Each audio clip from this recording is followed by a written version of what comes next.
le GSHC dans sa patinoire. Genève Servette absolument redoutable sur sa glace avec pour l'instant une Ernest. Phil Poula, le tir, il a cassé la canne et goal! L'ouverture du score pour Noah Rod suite à un puck dévié. C'est Martin Garnat qui a vu sa canne se briser sur un premier lancé. Et sur le retour, c'est Noah Rod qui peut ouvrir la faute, effectivement. Alors qu'ici, c'est le tir, la canne brisée. C'est Artikainen qui frappe. Et le retour récupéré par Noah Rod. Ouais, Artikainen qui est quand même bien seul là pour récupérer le rebond. A été coupé par Salomeki. Phil Poula. Le but d'Artikainen suite à un relais magnifique avec Daniel Winnick. Ah, qu'est-ce qu'il est bon ce jeu de puissance, Jérôme. Et là, c'est un but tout à fait merveilleux réalisé par Artikainen. Qu'est-ce que c'est bien joué de la part de Genève Servette là-dessus, avec un Winnick qui fait un travail monumental devant la cage adverse, à ne jamais laisser un défenseur l'écarter de la vision du gardien. Ensuite, il fait toujours ce petit pas à gauche ou à droite pour être un soutien en passe à Linus Omark, et ça part à une touche, ça descend, ça revient directement sur Artikainen. Hein, c'était pas en une touche mais quasiment, et il se trouve les yeux fermés. C'est redoutable. C'est redoutable, et pour Artikainen c'est le 12e but. C'est ça. Des fois il y a une grosse différence. Allez, Lausanne avec Yellowback. Goal! Eh bien, le voici. C'est son 3e but du week-end pour Igor Yellowback, qui d'un petit tir décoché du poignet de la ligne bleue, eh bien, relance complètement, Jérôme, ce derby. Yellowback qui a sa ligne bleue, là, qui se déplace, qui trouve sa ligne de shoot avec cette fois-ci beaucoup de trafic devant Maillère.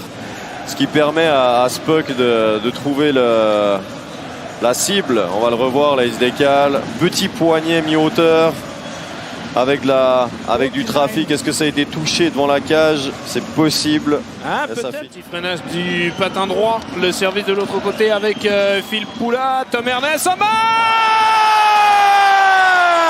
qui a 3 buts 1.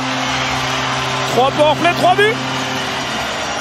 La faculté de Tom Ernest là-dessus à prendre l'information de où se trouve Omark sans regarder, et vraiment décocher cette passe sans donner aucune information au joueur de Lausanne comme quoi elle va être faite. Ça met tout le monde dans l'embarras, ça met le gardien en retard d'une fraction de seconde, et ça permet à Omark d'enfiler l'aiguille.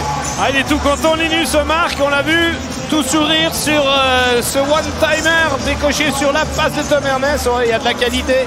C'est une vraie offrande de la part de Tom Ernest là-dessus, qui le regarde absolument à aucun moment avant de lui mettre cette passe. Et donc 3e powerplay. Concerne le championnat, eh bien on recommencera pour Genève Servette le 15. Attention avec ce tir, et le puck qui termine au fond. C'est un but pour Damien Ria pour le Lausanne Hockey Club. Eh bien voilà, on en parlait à l'instant, Jérôme. Exactement. On voulait du suspense, on a dit que c'était vraiment pour l'intérêt du derby. Hein. On n'a pas pris position, que ce soit clair. Ah non, Damien Ria a marqué ce but qui relance ce match à 14 minutes et 19 secondes. On se doit d'être complètement impartial sur une rencontre qui oppose 2 romans. Moi, c'est 2 clubs que j'affectionne particulièrement.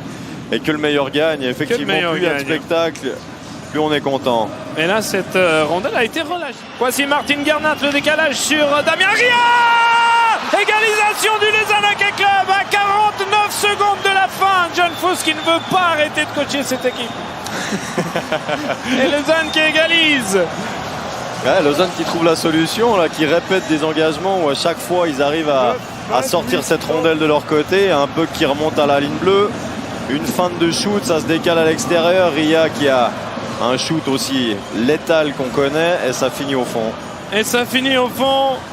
Quel joli tir pour Damien Ria. C'est un doublé pour lui. C'est lui tout à l'heure qui avait marqué le numéro 2. Ouais, et c'est lui qui marque l'égalisation là dans la cage du gardien Robert Maillère, qui n'était pas masqué, non? Non, j'étais d'ailleurs étonné que Ria ne le prenne pas sur réception directement. Il a pris le temps. C'est parti. Mais on préfère Artikainen qui lui aussi a un petit peu de vitesse. Le service pour le coup. Oh là là là là là. la grosse chance. Séance avec Fuchs pour le Lausanne HC. C'est le premier tireur à affronter le gardien. Oh, c'est but! Ça finit. Invraisemblable. Ça termine au fond du but alors que le gardien Mayer semblait avoir capté la rondelle. Je ne sais même pas par où il est rentré. Incroyable cette séquence de jeu. But de Fuchs. On va voir le ralenti. Hein, on va y voir plus clair là-dessus. Ah non. Toujours pas. Voici Praplan. Le Valaisan face à Pounonovs. C'est but. Et c'est la victoire pour Genève. Puisque Lausanne n'a plus qu'un seul shooter. Et que c'est donc le Genève Servette Hockey Club, leader du championnat, qui récolte le deuxième point et qui gagne pour la deuxième fois contre Lausanne en 2 derbies. Mais on retiendra aussi ce soir la très belle performance du Lausanne Hockey Club qui a confirmé son regain de forme après les changements extrasportifs.